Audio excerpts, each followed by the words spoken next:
जैसे आपका क्या, तो जो बंदे अभी मान लीजिए देख रहे हैं जिनको इस साल IMCT देना नेक्स्ट ईयर जी है ना, या जिनका नहीं हुआ अगले साल वो देंगे, तो उनके लिए क्या कहना चाहेंगे कि मतलब कौन सा पहला अटेम्प्ट करें? या अच्छा प्रोसेस के बारे में थोड़ा बता दीजिए कि क्या प्रोसेस स्टार्टिंग रहता है। जैसे किसी को फॉर्म भरना है, ठीक है, IMCT का, उसको कुछ भी नहीं पता है, तो कब फॉर्म आते हैं, कैसे अप्लाई किया जाता है? सारे बच्चों का इस बार नहीं हुआ है, तो आपके आप पढ़ाई का शेड्यूल थोड़ा बताएं, क्या शेड्यूल था कि कैसे आप पढ़ाई करते थे दिन में? अच्छा मर्चेंटिंग में आप क्या देख के आए? कौन सा पोर्शन आपको थोड़ा कभी लगा ऐसा जब पेपर देखे होंगे कि लगा कि वो ये थोड़ा टफ है या फिर नहीं ठीक है ऐसा चलने? तो मेडिकल का क्या प्रोसेस रहता है, कुछ थोड़ा सा बता दीजिए। लेकिन आपकी रैंक 1841 आई है और आपको IIM कोलकाता, जैसे आपका ड्रीम था कि फर्स्ट उसी में जाना है, तो कोलकाता ही IIM कोलकाता मिला आपको।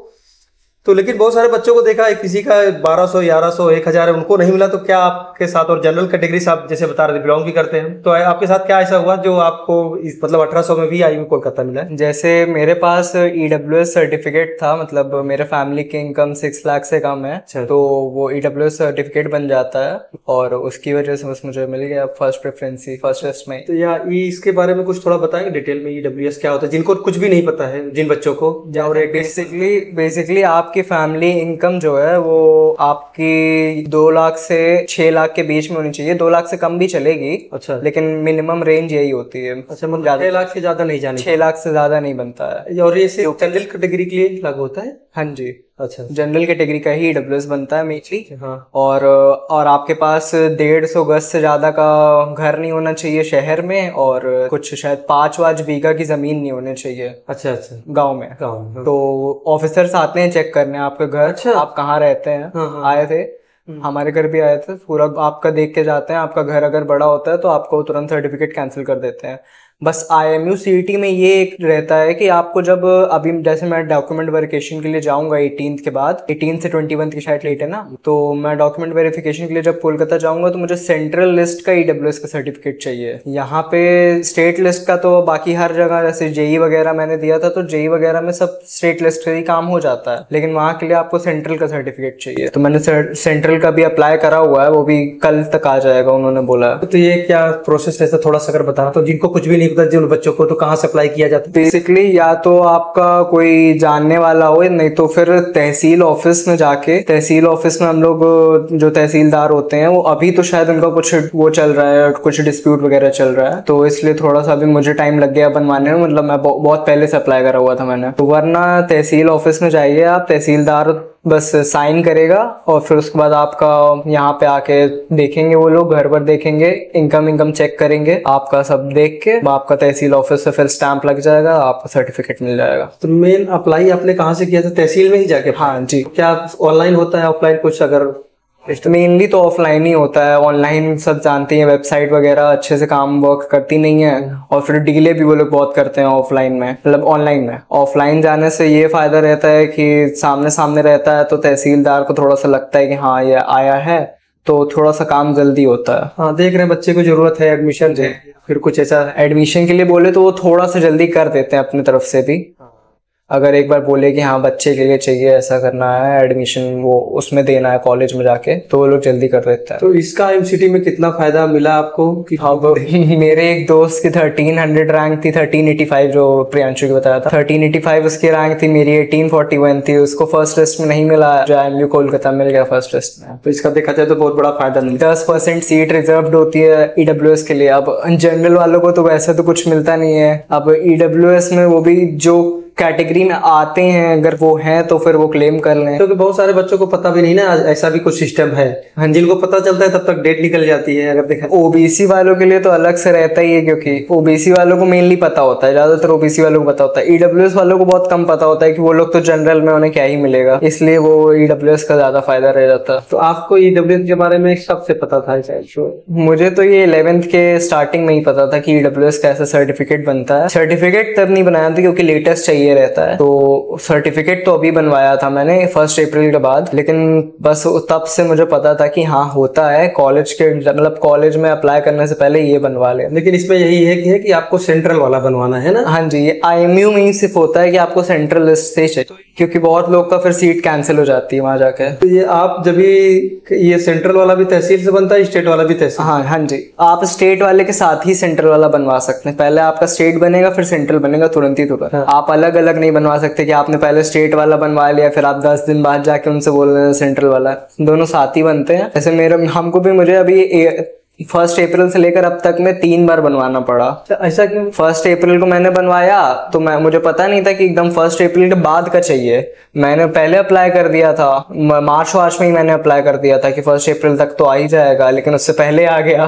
तो फिर मुझे फिर से अप्लाई करना पड़ा 1 अप्रैल के बाद। फिर 1 अप्रैल के बाद मैंने सिर्फ स्टेट वाला बनवाया था, मुझे सेंट्रल वाले का भी आइडिया नहीं था। फिर मैंने जब डॉक्यूमेंट्स वगैरह पढ़े तो उसमें इंस्ट्रक्शंस पढ़े तो उन्होंने कहा कि वो सेंट्रल का चाहिए वरना सीट कैंसिल कर देंगे वो लोग तुरंत। फिर मैंने फिर से बनवाया तो अभी स्टेट वाला भी बनाया और वो भी बनाया। तो ये कहाँ है उनकी वेबसाइट पे आपने देखा कि 1 अप्रैल के बाद का होना चाहिए? हाँ जी, वो इंस्ट्रक्शंस मतलब इंस्ट्रक्शन लेटेस्ट आपको देखना है, ऐसा नहीं पहले हमें पता चल गया। पहले वाले में तो सब चेंज भी हो जाता है। मतलब एक बार आपने बनवाया पता नहीं था, मतलब डेट जल्दी हो गई है। वही लेटेस्ट चाहिए रहता है उनको, तो चाहिए कि शायद आपका 24 या 27 जुलाई तक एटलीस्ट वैलिड हो, तो उतना तो चाहिए ही होना। अच्छा, ये तो ईडब्ल्यूएस की बात हो गई। बहुत सारे बच्चों का इस बार नहीं हुआ है, तो आपके आप पढ़ाई का शेड्यूल थोड़ा बताएं, क्या शेड्यूल था कि कैसे आप पढ़ाई करते थे दिन में? पढ़ाई का तो वही है कि बस नॉर्मली पीसीएम तो जैसे चलता ही था क्योंकि मैं एनडीए के लिए मोस्टली प्रिपेयर कर रहा था, तो पीसीएम और ज्योग्राफी तो मेरी थोड़ी थी ठीक, और हिस्ट्री वगैरह तो उसमें आती नहीं इतनी, और इंग्लिश तो मैं आईसीएसई बोर्ड से हूँ तो इंग्लिश का कोई मुझे दिक्कत नहीं थी, तो इंग्लिश तो कर लिया था मैंने। बस उसका थोड़ा सा एप्टीट्यूड का देखना था। एप्टीट्यूड का मैं हफ्ते में 1 दिन क्लास लगा ली है, एप्टीट्यूड उतने में ही हो जाता है हफ्ते में 1 दिन का। तो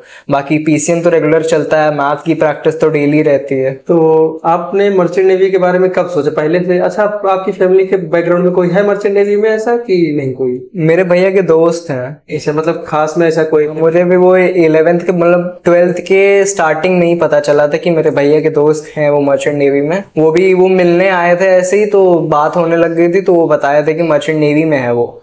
मर्चेंट नेवी कुछ करके ऐसा, तभी आपको मतलब क्लियरली थोड़ा पता चला। तो लेकिन वो 20 साल से इसमें ज्वाइन कर रहे, तो उन्होंने कहा कि मुझे अभी के पैटर्न का कुछ आइडिया नहीं है, तुम रिसर्च कर लो। वो तो 20 साल से हैं, उन्होंने बीएससी करा था, मैं तो बीटेक के लिए जा रहा हूँ। जैसे उन्होंने बीएससी करा था, वो तो 20 साल से हैं। अभी कुछ कैप्टन, वो क्रू कैप्टन के शायद पोस्ट पे हैं, तो वो तो अभी वो कह रहे हैं कि मुझे तो अच्छा लग रहा है। मतलब मैंने ऐसा पूछा था उनसे कि आपको जॉब कैसी लगती है आपकी, मतलब मुझे ज्वाइन करना चाहिए कि नहीं, जैसे अगर मान लीजिए मेरा हो भी गया, उस टाइम तो नहीं पता था कि हो जाएगा। मैंने कहा अगर मेरा हो भी गया तो मुझे ज्वाइन करना चाहिए कि नहीं, मतलब अच्छा है कि नहीं। तो उन्होंने बस वही कहा था कि भाई मैं 20 साल से कर रहा हूँ, तुम अपना देख लो।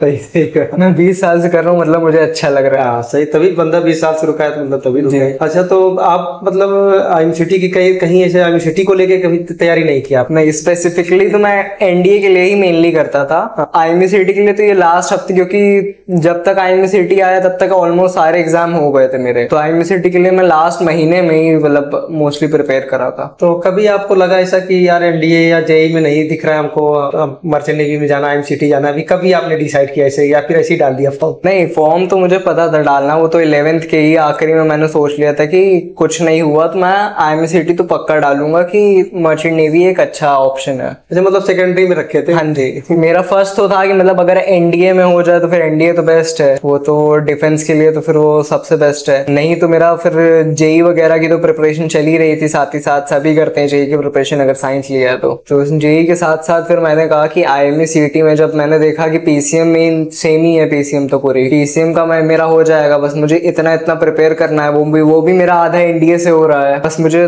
थोड़ा सा एप्टीट्यूड देखना है, तो क्यों ना ट्राई कर रहा। जी के तो एनडीए से ही हो गया। अच्छा वही। हाँ, तो अच्छा, कितना अटेम्प्ट किए थे आप? दो एग्जाम लगा था? मैंने अटेम्प्ट तो करा था, मैंने ज्योग्राफी थोड़ी कम अटेम्प्ट करी थी, ज्योग्राफी क्योंकि कंफ्यूजिंग होती है, क्योंकि तो ज्योग्राफी मैंने कम अटेम्प्ट करी थी, और इंग्लिश तो मैंने बहुत अटेम्प्ट करे थे। इंग्लिश और फिजिक्स तो पूरे अटेम्प्ट करे थे लगभग। पूरा मान लीजिए 200 क्वेश्चन रहते हैं ना? जी, तो 200 क्वेश्चन रहता है, 180 मिनट्स रहता है जी। तो इसमें 200 में कितना आपने अटेंड किया पूरा?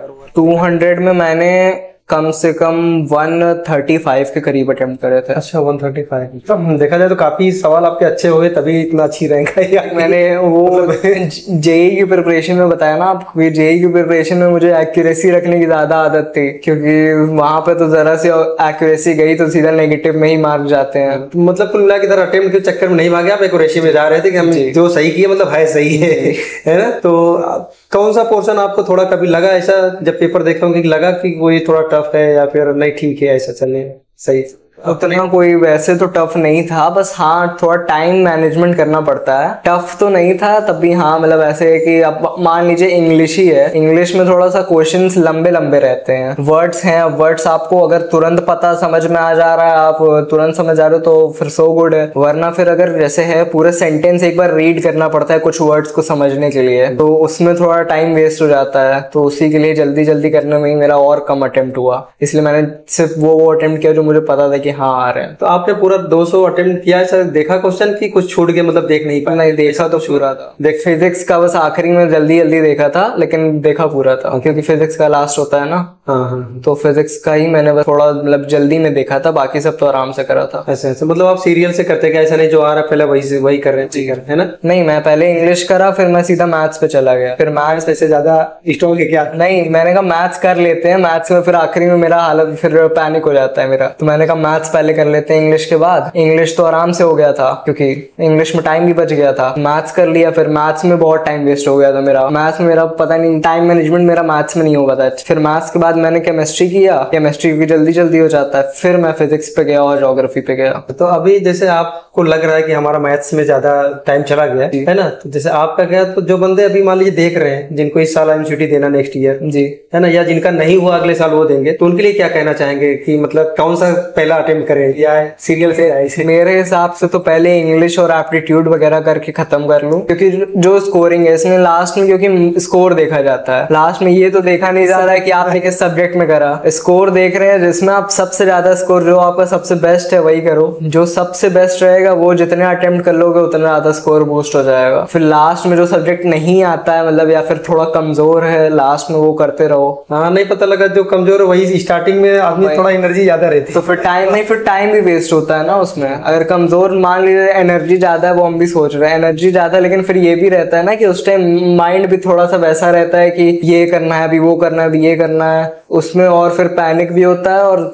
तुरंत क्वेश्चन भी नहीं समझ में आते हैं। थोड़े बहुत क्वेश्चन लगाने लग जाओ तो फिर क्वेश्चन थोड़ा सा समझ आने लगते हैं। हाँ, नहीं सही कह रहे, जो मतलब फ्रेश आप गए हैं तो एकदम माइंड फ्रेश है, जो आ रहा है पहले वही करते जाएंगे तो इजी होगा, जल्दी हो भी जाएगा, लास्ट में उसको रखिए जो नहीं हो जाएगा अपना। सही बात, कॉन्फिडेंस भी आता है ना फिर अपने आपको, हाँ नहीं अच्छा रही यार, ये सही है सही है, पता चला जिसमें लटके उसी में लटक गया, टाइम भी चला गया, आदमी फिर पैनिक हो गया, और फिर दिमाग में यही है कि ये भी नहीं हुआ अभी, वो जो करे उसमें भी इतने गलत हैं, वही सब फिर माइंड में वही सब चलने लगता है। तो अच्छा, आपका टाइमिंग कुछ बता सकते हैं? टाइम बता दीजिए, क्या आपका पढ़ने का टाइमिंग था? मेरा घंटे जो बंदे करना चाहते हैं अभी नॉर्मली मैं, क्योंकि मैं तो रात में पढ़ता हूँ, मतलब मेरा तो रात में पढ़ने का मेन रहता है। तो जैसे मैं तो स्कूल में था अभी 12th के साथ तक, तो 12th के साथ तक मैं सिर्फ 2 बजे तक पढ़ लिया जैसे रात में। अच्छा, 10 बजे बैठ के 2 बजे तक पढ़ लिया, फिर सुबह 8 बजे स्कूल चले गए, कभी स्कूल नहीं हुआ तो फिर आराम से उठे 10 बजे तक, फिर 10 बजे उठ के नहाया धोया सब करके फिर 1 बजे से पढ़ने बैठा, फिर 1 से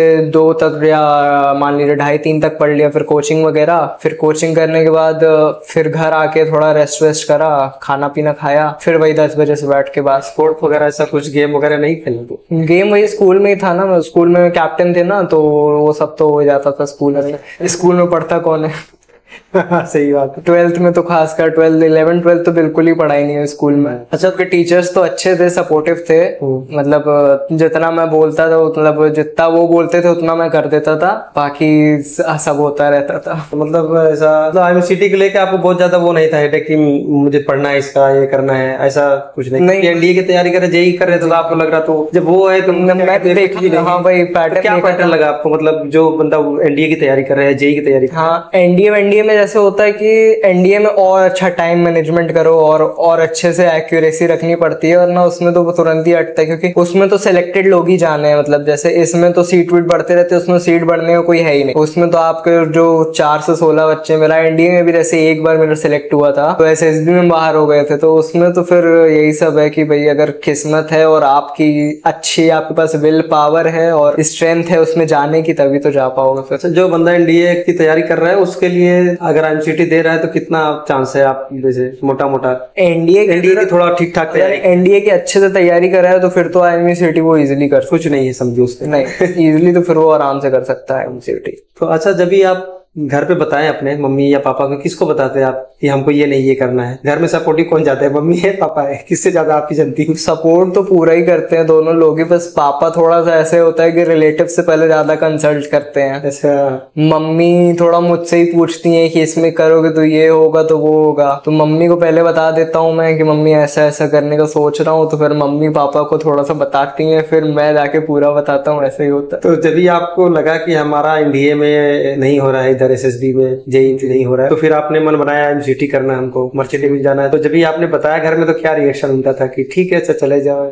कैसा का बस वही था कि 6 महीने रहो, मतलब मान लीजिए 8 महीने रहोगे वहाँ शिप पे, फिर हम लोग को, क्योंकि मैं सिंगल चाइल्ड हूँ तो उसके लिए भी दिक्कत है कि यहाँ पे कौन रहेगा, ऐसा हम लोग को साथ भी मेरा भी था मन में कि मम्मी पापा को कौन देखेगा, सिंगल चाइल्ड है, तो फिर अगर कोई भाई बहन रहता है तो फिर मम्मी पापा के सपोर्ट में रहता है कोई ना कोई। तो वही मैंने कहा, तो मम्मी कह रही कि अभी ज्वाइन करो, तुमको जो करना है करो, फिर हम लोग अपना देख लेंगे, नहीं तो फिर यहाँ पे तो है ही ना बाकी रिलेटिव अगल बगल वाले सब है। ये तो हर परिवार में होता है, आपको भी लगा होगा एक टाइम यार नहीं जाना चाहिए? हाँ लगा तो था, लगता तो यही है। अच्छा, जब भी रिजल्ट आया आपने देखा मेरिट लिस्ट, तो आप अपने से देखे या कोई फ्रेंड वगैरह बताया आपको?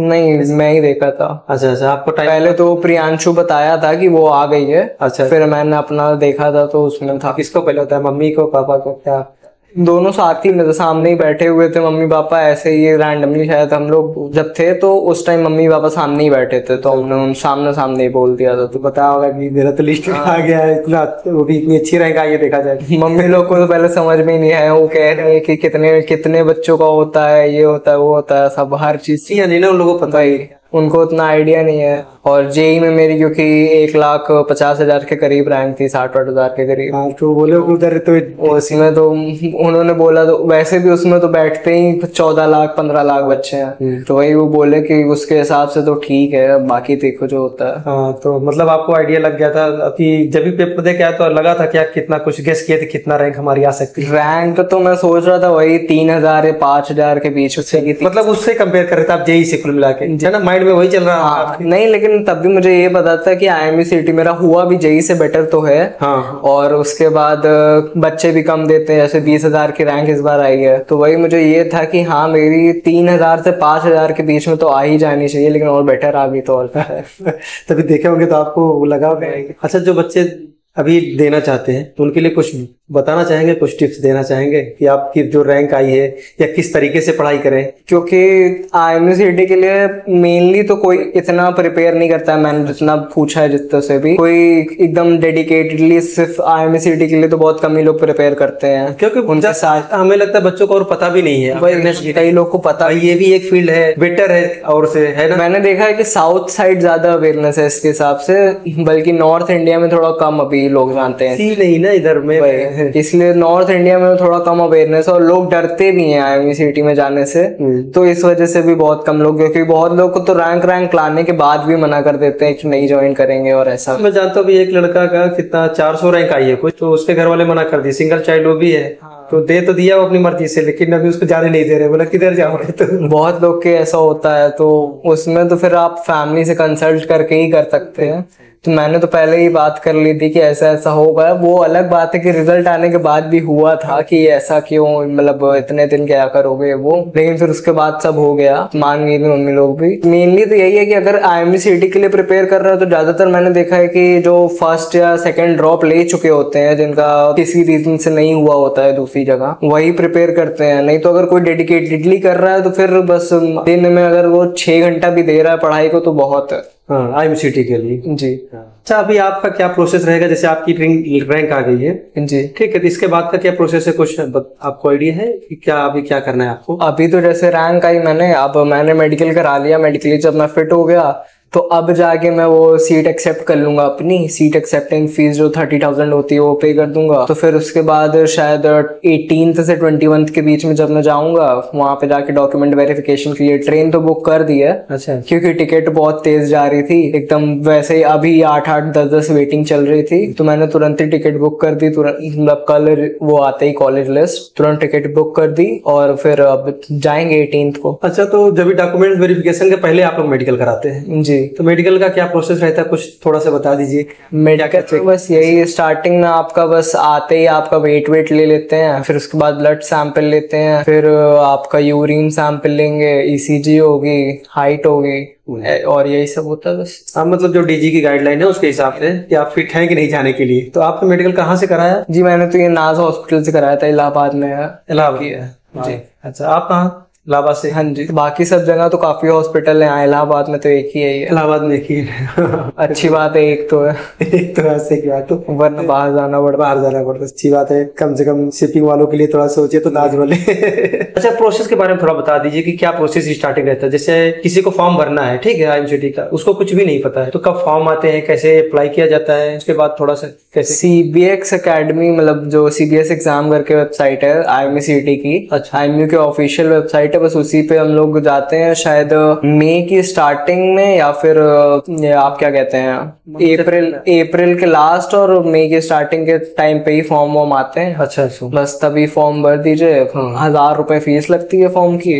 बस आराम से उसको भर के अपना शायद डेट एक ही रहती है पूरे ऑल ओवर इंडिया में, एक ही दिन होता है एग्जाम। इस बार जैसे 24 मई को था, तो आराम से उसी दिन जाके पेपर दे दीजिए। पेपर अभी इसमें ये अच्छी बात है कि कंपटीशन थोड़ा कम है, कंपैरेटिवली दूसरे एग्जाम से। ये तो सही बात, फील्ड जितना अच्छा है देखा जाए। जी। अच्छा, मर्चेंट नेवी आप क्या देख के आए, मतलब कुछ खास बात देखे होंगे कि यार ये अच्छा है, ये पॉइंट अच्छा लगा हमको? मर्चेंट नेवी में एक ये है कि थोड़ा सा मेरा जैसे रहता है कि थोड़ा एडवेंचरस रहता है। अब जैसे सीही एक अपने मेरा, जैसे मैंने नेवल एनसीसी भी करी हुई है, तो मेरा स्टार्टिंग से ही फिर उस मतलब एनसीसी की ही वजह से मेरा नेवी में थोड़ा सा इंटरेस्ट ज्यादा रहा था। तो मैं इंडिया में भी मेरी फर्स्ट प्रेफरेंस नेवी ही थी, तो मेरा नेवी में वैसे ही इंटरेस्ट था। तो ये सब की फिर मैंने इसके बारे में भी पता चला था कि ऐसा भी होता है फील्ड, तो फिर इसके बारे में मैंने रिसर्च करी। सर तो है ही, सही बात है, एडवेंचर भी है और फिर उसके बाद अच्छी सैलरी भी ठीक है। हाँ, सैलरी भी तो स्मार्ट, और एक सब देखा तो जॉब पक्का है, गारंटी है। हाँ, है ना, 3 साल 4 साल आप जो भी डिग्री कोर्स करते हैं उसके बाद आपको फिक्स अच्छे कॉलेज से कर रहे हैं, अच्छे कॉलेज से। हाँ,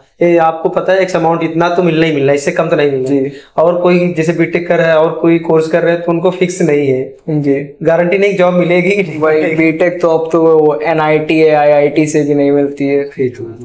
ठीक है, हमें लग रहा है सिद्धि ने सारा कुछ कंप्लीट कर लिया है। अगर कुछ भी रहा तो आप लोग कमेंट कर दीजिए, फिर कभी मिलना होगा या तो इनका कोर्स कंप्लीट हो जाएगा तो जरूर मिलेंगे हम लोग। Thank you Siddhi, update channel में आने के लिए। इतना अच्छी बातें आपने बताई, जिनको नहीं पता था उनको काफी कुछ सीखने को मिलेगा इससे, क्योंकि thank you, best of luck आपको। जय हिंद।